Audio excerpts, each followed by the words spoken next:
Hi అండి, welcome back to my channel. అందరూ బాగున్నారా? నేనైతే చాలా బాగున్నాను. ఈరోజు ఒకే పిండితో ఆకుపొడి అలాగే జంతికలు ఎలా చేసుకోవాలో చెప్తానండి. నేను బియ్యం ముందుగా శుభ్రంగా కడుక్కుని ఎండబెట్టిన తర్వాత ఇలా పిండిగా చేసుకున్నాం అనమాట. మేము 2 కేజీలు తీసుకున్నాము. బియ్యం పిండి అనేది మెత్తగా అవుతుంది కదా, మీరు మిల్లు దగ్గర ఆడిస్తే వాళ్ళకి చెప్పండి, జంతికలు కానీ వాళ్ళే ఆడతారు. దీంట్లోకి ఒక 100 గ్రాములు శనగపిండి తీసుకున్నాము, కొంచెం గుళ్ళు వస్తాయని. మీకు ఇంకా కావాలితే తీసుకోవచ్చు. ఈ రెండు బాగా కలిసేంత వరకు కలుపుకోవాలన్నమాట.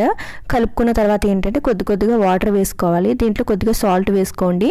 మీరు వాటర్లో సాల్ట్ వేసుకోవచ్చు, లేదంటే దీంట్లో డైరెక్ట్గా సాల్ట్ వేసుకోవచ్చు. మేము దీంట్లో సాల్ట్ కొద్దిగా వేసుకున్నాము, కొద్దిగా వాటర్లో వేసుకున్నాము అనమాట.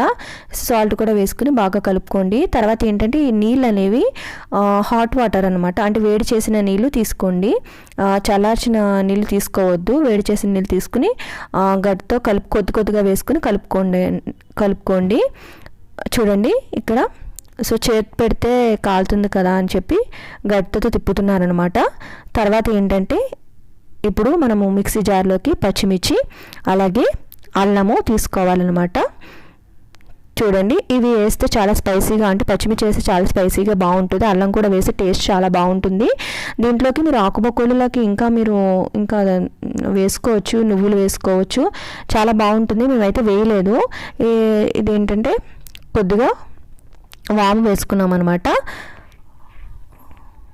వాము వేసుకుని తర్వాత ముందుగా మిక్సీ పట్టుకున్నాం కదా పచ్చిమిర్చి అలాగే అల్లం పేస్ట్, అది వేసుకోవాలండి. వేసుకుని బాగా కలుపుకోవాలి. సో మీలో ఎంతమందికి ఆకుపొడి ఇష్టమో కామెంట్ చేయండి. ఇలా మీరు చేసుకుని జంతికలు వేసుకోవచ్చు, అలాగే ఆకుపొడి కూడా చేసుకోవచ్చు అనమాట. టేస్ట్ అయితే చాలా బాగుంటుంది. తప్పకుండా ట్రై చేయండి. సేమ్ మెజర్మెంట్స్ తీసుకోండి. నేను చెప్పిన మెజర్మెంట్స్ మీకు తెలియకపోతే దాంట్లో హాఫ్ తీసుకోండి. శనగపిండి ఇంకా వేసుకోవచ్చు, 100 గ్రాములే కాదు.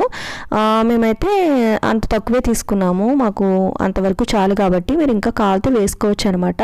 చూడండి, దీన్ని చేత్తో ఇలా బాగా ఉండలేకుండా కలుపుకోవాలండి.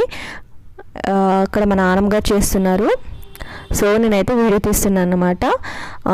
చూడండి, దీన్ని తర్వాత కొద్దిగా, అంటే అంత పిండి ఒకసారి నీళ్ళతో కలపొద్దు, కొద్దిగా నీళ్ళు వేసి కలపండి. ఇవి చన్నీళ్ళు, కొద్దిగా నీళ్ళు వేసి కలిపిన తర్వాత ఏంటంటే ఆయిల్ పెట్టుకోవాలి. ఆయిల్ హీట్ ఎక్కాలన్నమాట. తర్వాత ఏంటంటే మేము ఆకుపొడికి జంతికలు కాకుండా ఇలా కొత్తది కొన్నామన్నమాట. ఫస్ట్ టైం ట్రై చేస్తున్నాము, ఎలా వస్తాయి ఏంటి అనేది. బాగానే వచ్చాయండి. పిండిని బాగా గట్టిగా పెడితే రావన్నమాట, పిండి కొంచెం మెత్తగా అనుకుని, సో ఇలా చేత్తో ఇలా అంటే బాగానే వస్తున్నాయి. సో మనము జంతికలు దాంతో వేస్తే ఏంటంటే పొడుగ్గా వస్తాయి కదా, ఇవి ఏంటంటే మనం విడుచుకోక్కర్లేకుండా చిన్నగానే వస్తున్నాయి. సో ఇలా వేసిన తర్వాత ఫ్రై అయిన తర్వాత మనము ఇలా వేగింది అనుకున్న తర్వాత పక్కకు తీసేసుకోవాలి. తర్వాత ఏంటంటే మీరు జంతికలు దాంట్లో కూడా వేసుకోవచ్చు. సో నేనైతే వీడియో తీయలేదు జంతికలు ఎలా వేయాలి అనేది. ఈ పిండితో అయితే జంతికలు వేసామండి. సో జంతికలు ఆకుపొడి 2 తయారు చేసాము. సో సేమ్ ప్రొసీజర్తో జంతికలు ఆకుపొడి మీరు రెడీ చేసుకోవచ్చు. ఈ వీడియో మీకు నచ్చింది అనుకుంటున్నాను. నచ్చితే లైక్ చేయండి, షేర్ చేయండి, అలాగే కామెంట్ చేయండి. Thanks for watching. Please like and share, subscribe the channel.